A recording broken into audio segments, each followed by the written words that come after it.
to you. Over to you, Colleen. Thank you, Mr. Lim. Good morning, everybody. Morning, Colleen. Yeah. 早晨，早晨。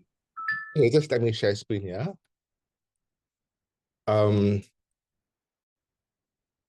I hope what I can share today will help you all because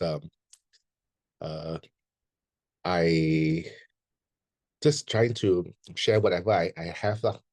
And it's some of you who has been around for some time would know these, but this from what I've gathered over the years that I've been in the business. So today I'm supposed to be sharing about savings. So I'll just share a couple of concepts. Maybe after that, if any one of you wants to share your other concepts that we can have or we can use, will be also good for everybody. Okay, so let's start. Okay, so if you were to see which one will have more money in 20 years? One, somebody who saves money in a bank and has an ATM card with 3% interest rate on the 3% per annum interest rate, or somebody who saves this money in a Milo tin. Anybody wants to answer?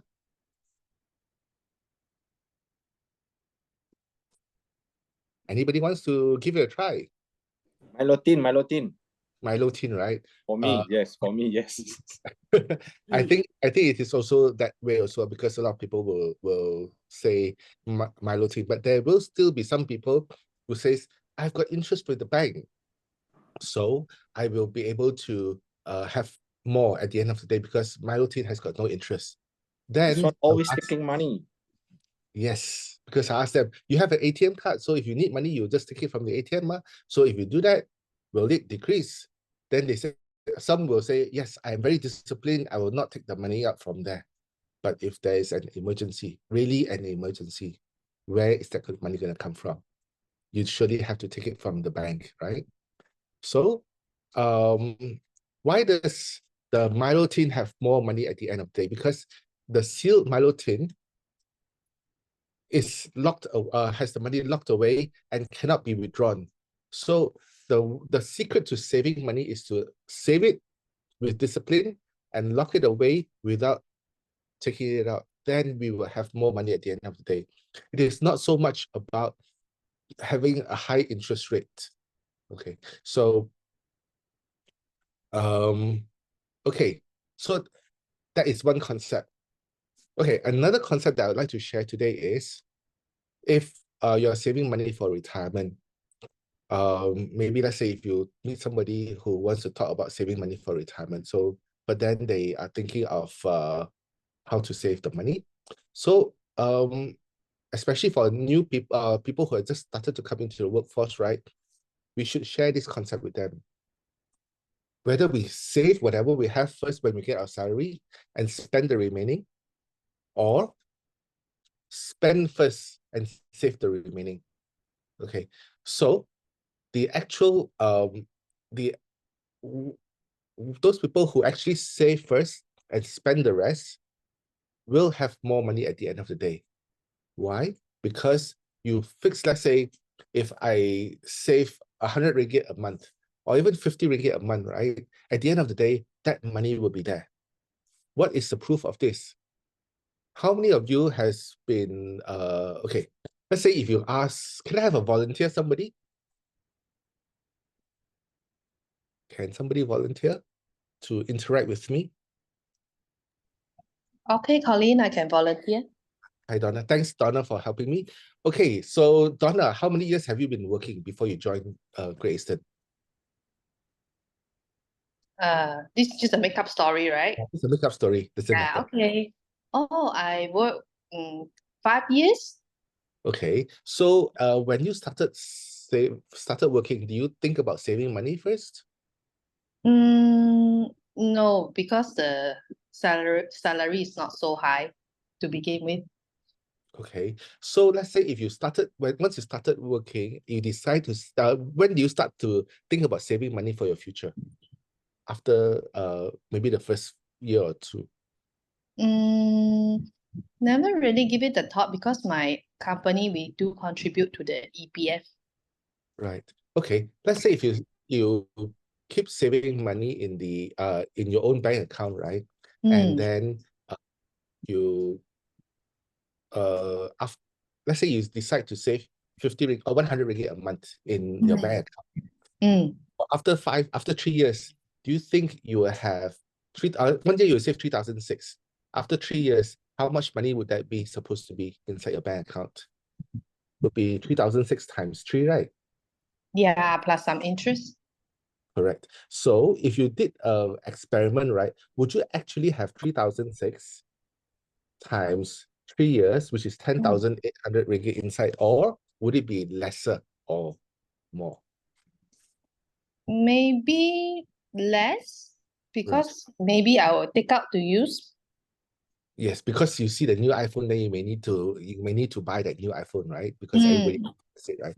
So if you were to ask everybody, 9 out of 10 people will have lesser than that. So that's why if we continue to save money in a bank account that we can easily access to, that money will be lesser at the end of the day. So it is also, if they don't really believe, ask them to compare the amount of money that they have in a bank account as compared to their EPF. Definitely EPF will have more money because we cannot take the money out from EPF. Right. Yes. And they have taken out the money to buy a house or something like that, then it's an exceptional story. So one other thing I would like to share is what is the interest rates like for in Malaysia over the last 20 to 30 years?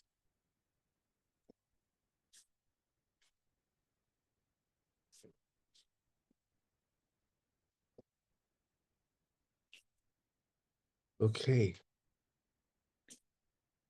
Right. So I have downloaded this historical interest rates from Malaysia government source, which is data.gov.my data catalog.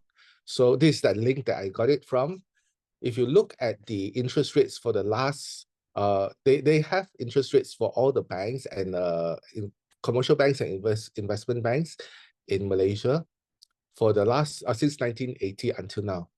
You can see the interest rates in 1980 was about 7%, and then it's been dropping all the way until year 2000. This is fixed deposit rates only.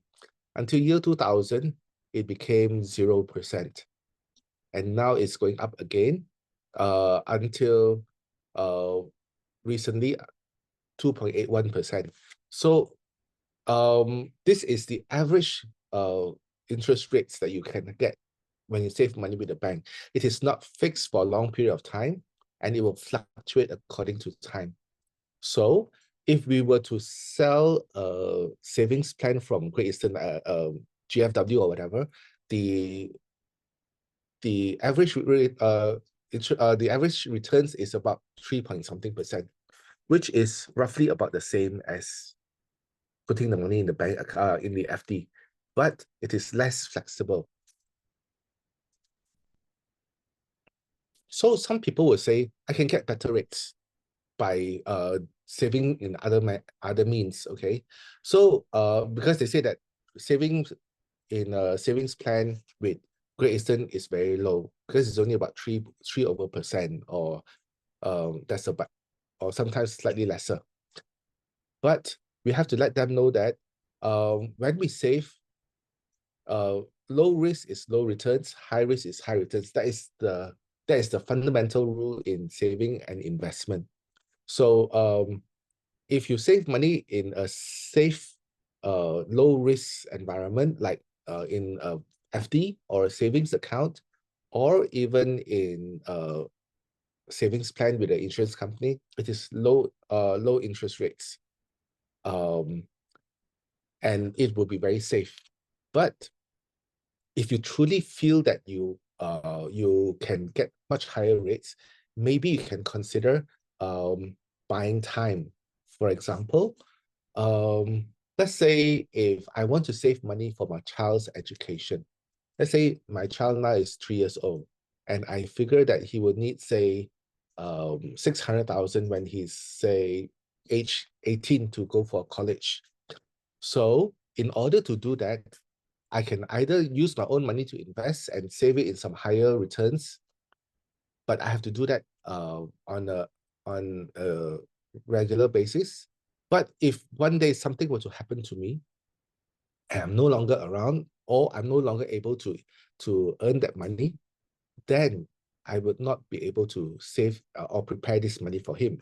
So what I can do is I can buy an insurance policy, and at the same time invest on my own. So in case if I am no longer around, my life insurance policy will have that 600,000 for him to go for college. Or let's say if somebody, let's say if I'm now 30 years old and I like to retire by age, say 50, and I think I need 1 million ringgit to retire. So what I can do is I can work very hard, put the money aside in a good savings plan or somewhere with high interest rates. Or alternatively, I can also buy a critical illness policy that is a 1 million ringgit. And if something were to happen to me and I can no longer work or earn money, then that 1 million ringgit will come to me, and that will be my retirement fund. Alternatively, if I do not survive, then that money will go to my wife and my children. So this is another way that you can look at selling savings plan. Not very specifically only pushing on savings plan, but maybe a life insurance policy as well. So that is what I have to share today. Okay. If you all want to, you can have a look at this. This one not only gives fixed deposit rates. This table not only gives fixed deposit rates, but it can also give you like savings interest rates, savings deposit rates. So if you look at this, the savings deposit rate in all the commercial banks was about 5% in 1980, but over the last 10 years, okay, it has dropped to about 0 point something percent or 1% or less. Okay, so it is advisable that you have some money in there's one other concept that I learned is that we need to have some cash that we can use at any time, and then also some money in FD, some in some investments so that we can get higher returns and make our money work for ourselves, and some in some savings plan where it is safe, but it is higher returns as compared to saving the money in a bank account. So basically, that's all I have to share today. Anybody would like to share what you think or any concept that you think will help other members here who can sell more insurance policies or more savings plan?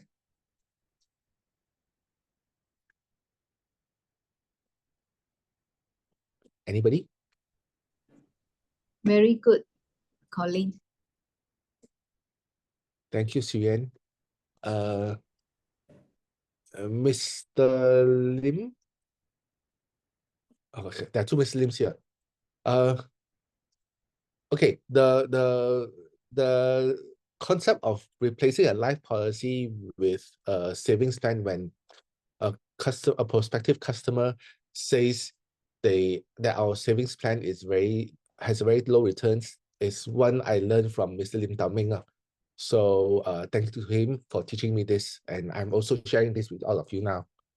So anybody else want to share, or have you a different concept that you can use, or that we can use? Or any questions, anybody?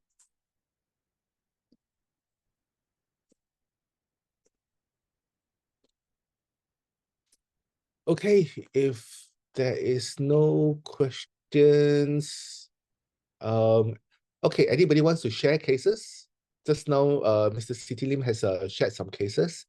Anybody close any cases over the last week?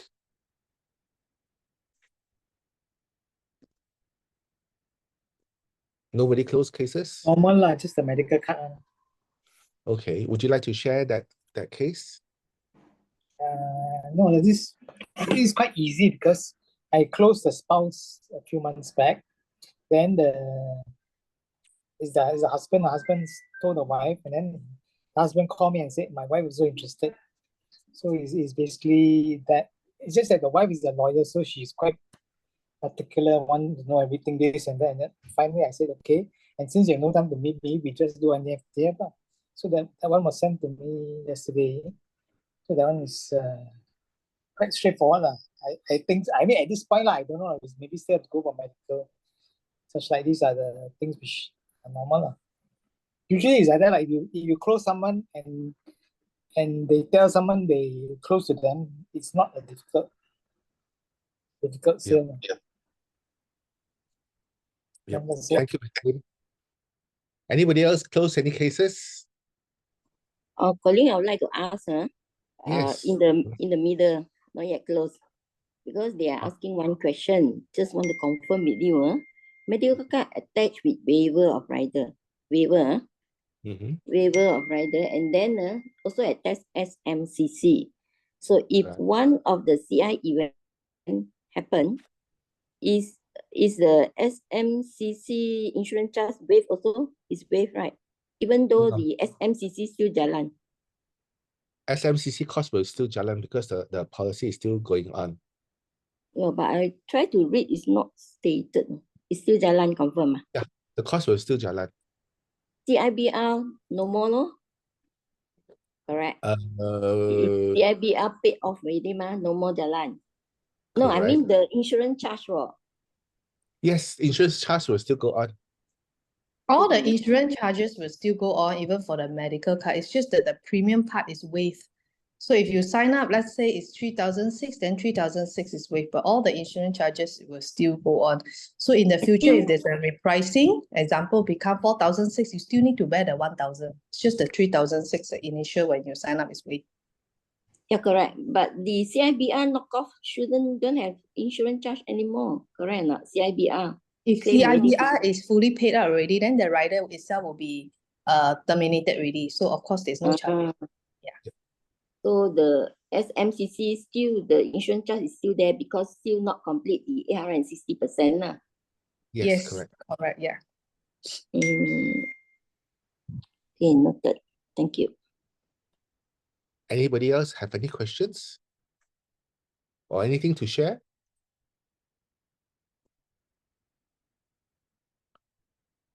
Okay, so One more thing. Usually you all will attach the CIBR or SMCC. I think usually the policyholder, they want the prospect, they will prefer SMCC, correct or not?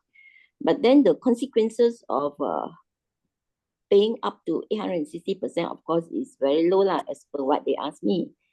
Then actually I tell them standby only It We don't depends know. actually.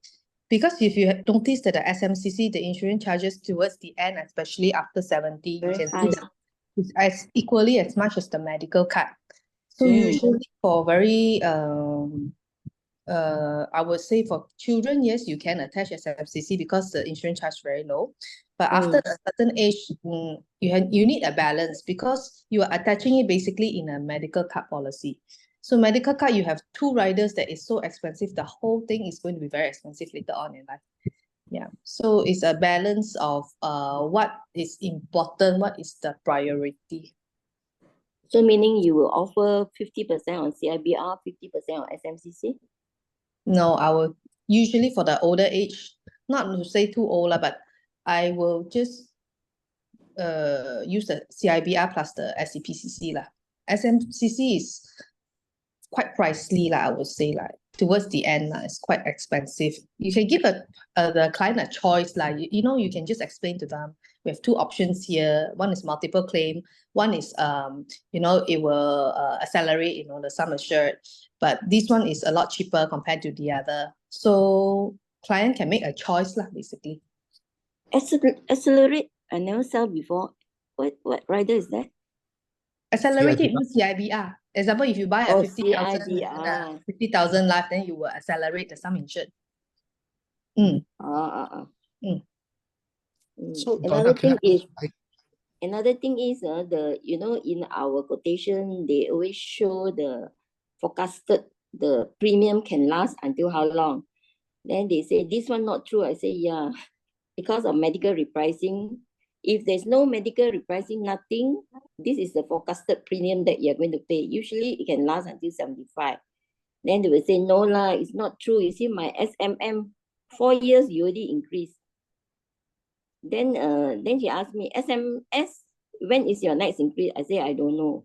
Probably it won't be that fast. SMM increased so fast because of the term is very short. After that, they close.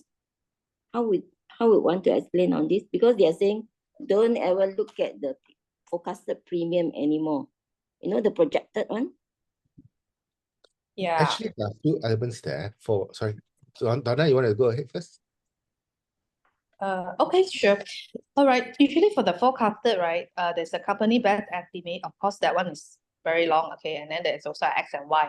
So usually for this one, I would put the premium usually sustainable at least until 80 years old and above, okay? So the reason being, if there's a medical repricing, okay, so if your sustainability is already high enough, let's say it's until 85, okay, and then there is a medical repricing, if you don't want to increase, probably cut short by another 10 years. As compared to someone, if you just put the sustainability, like 60 something, 70 years old, okay, let's say 70 years old. So the premium increment, the one that is projected to last longer, it will be less compared to one that is already projected to last not so long, okay? So I will usually advise them like that. I say, this is just a projections based on the actuary's projections, based on the current insurance charges.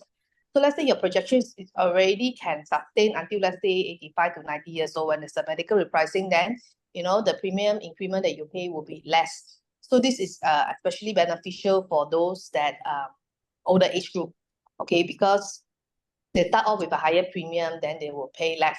So for younger children, if their projection is not so great, not until 85, until 70 something, it's still okay. Because let's be honest, they are definitely going to change a medical card somewhere in life, okay? Maybe 5 years later or within 10 years, definitely they will change to a new one if they are children, yeah. So for the children part, the projection is not so concerning to me. It's the middle to older age group. Okay, Colleen, pass back to you. Yeah, actually, there are a couple of elements in there. Number one is the element of the cost of insurance, which may change because of the cost of the medical card. Okay, so then the other thing is, if let's say even though the cost of insurance does not change, right, the projection of the TIV may also change because it is based on the actual value of the funds that we have inside. And these funds, the value of these funds will depend on how the market performs at that particular, over the next period of say 20, 30 years or something like that. So that's why we can only say that it is a projected amount. We cannot give them a definite amount because it's not like a fixed or guaranteed returns. Even though if it is like we put very safe estimates. Correct. That's why I explained to them. Yeah. Sure. Just want to hear from your end. Okay, very good. Thank you. Colleen, I also would like to share one of my current case which I'm facing, especially when come to the medical plan. If we design a plan with GAE for middle age to elder, what I mean, not too old. In terms of after 50, but below 70. So normally after 55, GE gave us an option. We can put in a GAE on top. Be careful with it, because currently I'm facing this lady now, as of now, is 70 years old. She came in with me at the age of 56 or 57. So that time, the premium buying SM only, SM 150, the most minimum one. That time is 4,005 with GAE 4,005. So they pay up 9,000. So after paying, continue paid until I think when we look back, the medical repricing started somewhere in 2022, something like that, but that time was not significant. Just informed there's a medical repricing, and then option also, I think don't know, I cannot remember whether we were given a option to remain, to increase, or things like that. But the second medical repricing, it was through the communicated through eConnect, and then the option was actually spelled out, remain or increase, and where company proposed a suggested premium. Now, all these policy holders, they have opted for remain for the past 2 years. 2 years. Now, as they age towards late 60s to 70s, whereby, for my case, I've experienced the TIV becomes zero because there is not sufficient fund. No, and I managed to check from the GE. Instead of previously, her premium is 350 per month. Now, as of now, the total cost of insurance is 750.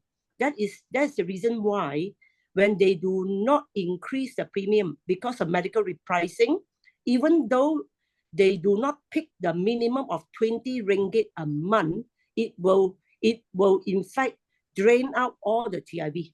Therefore, from now on, for my own personal portfolio, I advise all my policyholders to increase minimum of $20 or $30, but some can even increase up to $50.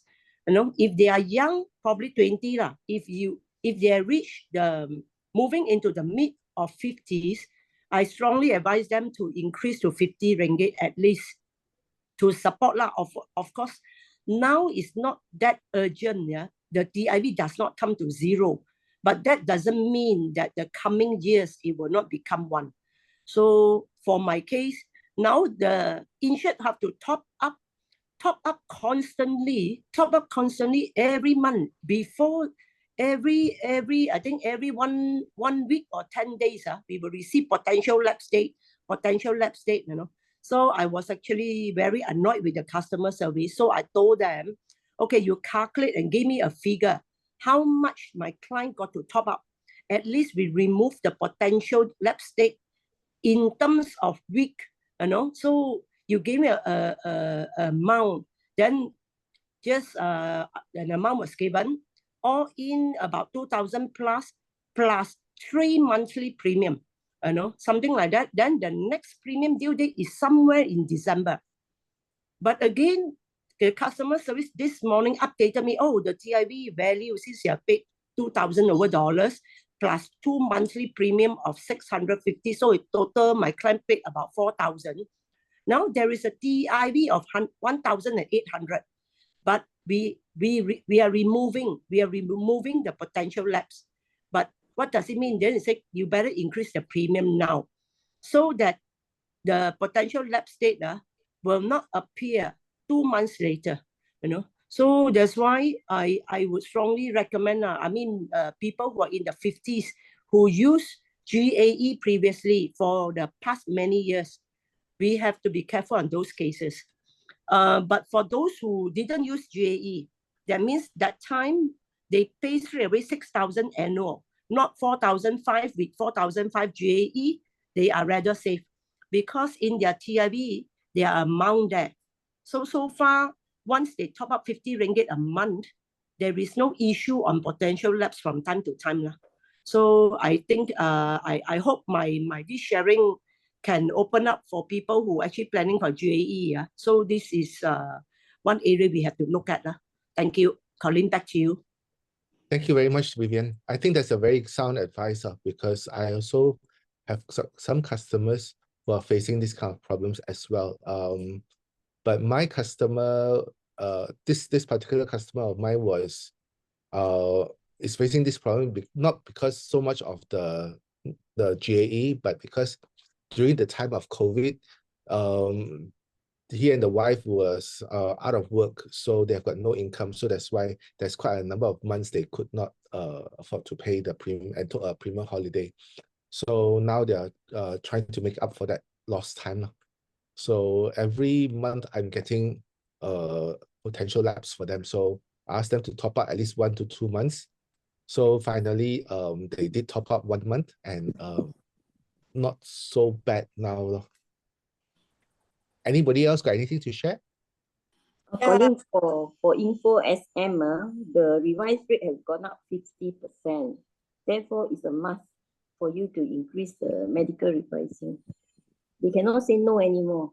But it's a good idea to increase 20. Sure. Slowly increase. Thank you, Monica. Anybody else? Somebody said something just now. I would like to share something on Smart Medical Rider. So I have a client, I sold this Smart Medic to her in 2016. I think the premium has been revised to three or four times. Three times. As at today, the premium increased about 4 times of the original premium, 1,000 plus. So last year, I advise her at least you increase to 300 because the original premium when she bought the policy is 262. So now increase 300, at least the policy still sustain. But the revised premium come to 1,000 plus, about 4 times of the premium. Just for your information. How old? When she bought the policy is 46, now 8 years, 54. 54, very high already. A bit dangerous. Increase 4 times, not 2 times, or not double or 3 times. It's 4 times of the premium. The insurance charge is the medical card is 2,165. How to sustain 300? At least thank you. Thank you. So have to monitor. In fact, I asked her, I advised her to change to the new card. I think this year, but because of the health problem, blood in urine. So few times, three times she went for the blood test. So still urine test and blood test still cannot get it done. So have to maintain the Smart Medic. Okay, thank you very much, everyone. It's already 10:02. So let's call it a day. If there's nobody else, then have a very productive day ahead, everyone. Thank you, Colleen. Thank you. Much. Thank you, Colleen. Colleen. Thank you, Colleen. Thank you very much.